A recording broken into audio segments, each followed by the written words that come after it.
historically it's always been a bolt action. That's been the big precision thing. Uh-huh. But now gas guns are really starting to take off. Yes. What's your thoughts on gas guns versus bolt actions? And So that's a good question. Obviously, bolt guns are going to be a lot more simple. There's a lot less going on, so there's a lot less troubleshooting that you kind of have to do with them if something does go wrong. With the gas guns, it's if you build your own, it's kind of a balance between reliability and precision, especially with the AR-10s that I've noticed. So I mean, me, like you mentioned, coming from a bolt gun background, every match that I had been to, and I also ran monthly matches in Park City for about a year and a half, and every match that I saw someone bring an AR-10 in like a 6.5 Creedmoor or 260, that style caliber, something always went wrong. Now I think the technology is starting to catch up to the 6.5 Creedmoor, the 6 Creedmoor, those higher pressure rounds, where they're pushing out the gas block to increase that dwell time for the brass, so it's not getting beat up as much. So the port pressure is a lot lower than it would be with a standard rifle length. So what they're doing is they're pushing the gas system out an additional 2 inches, in addition to tuning it to the buffers, the springs, and running the high pressure bolts. I have the small firing pin. I think that's those three things kind of in conjunction really have brought together the AR-10 to where it is today and made it reliable and precise as well. So I don't think you'll get the bench rest precision that you will with a bolt gun, out of a gas gun. However, you can still get reliable sub-minute precision from a gas gun, which for match purposes, I mean, the majority of your matches, if you come across a minute-sized target or 1 minute of angle or even a minute and a half, that's a pretty small target. And even bolt guns in a match scenario, with winds and you're under a time constraint, that's what I was still like, small. do you really need It's still that small. extreme precision that you get in a bolt gun in the match scenario? Yeah. So And that's where it just boils down to the specific match. So different match directors have their own styles. Some like smaller targets, others run a little bit bigger targets.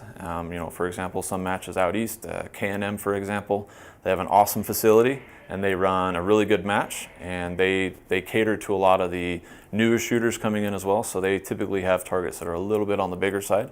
So if you're running a gas gun in that match, I wouldn't feel like I was at a disadvantage to a bolt gun.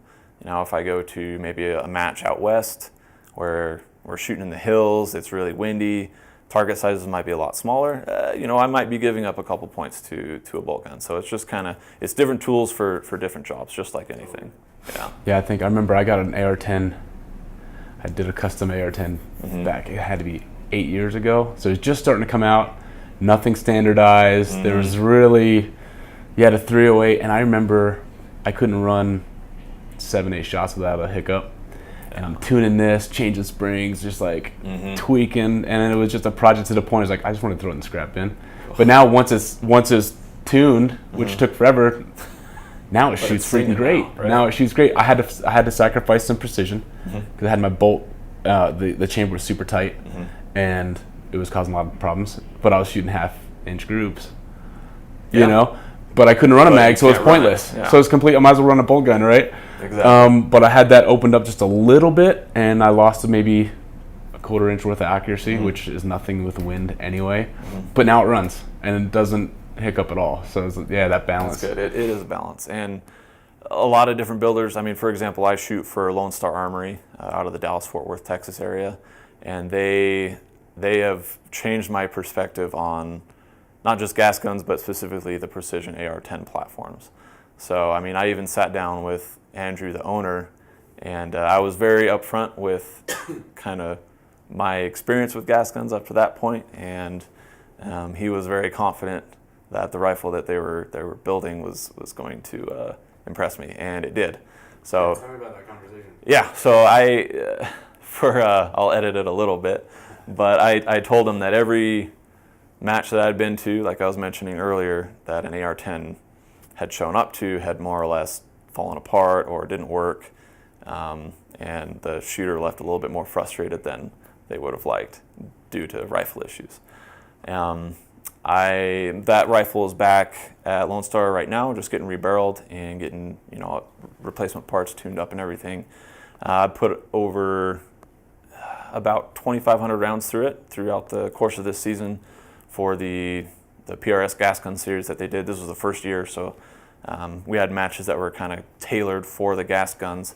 Kind of a blend between like a 3-gun, I guess, but still with a heavy emphasis on precision. So speed was a very important aspect, but the precision was still paramount. So the person who still missed the least amount of targets was still the winner. So it's not like we're running them blazing, shooting paper 5 yards away or anything. Still precision, still important, still long range. And so, like I was saying, throughout the season, put about 2,500 rounds down that barrel, and not a single failure, during the match. I mean, the only failures I had was just I didn't tune the gas block when I was doing some load development, but that was just me being lazy. So once I got everything tuned in and running where I needed it to be for match scenarios and match settings, I didn't have a single failure. Nice. And then what caliber did you get? Are you using? So right now I'm shooting 6.5 Creedmoor. So just do 500 rounds on the 6.5 Creedmoor. Yeah, it was still shooting good, but just due to the matches and the high round counts and the high, I guess, what's the word? The pace at which you're putting rounds downrange is a lot higher. So I just wanted to pull it.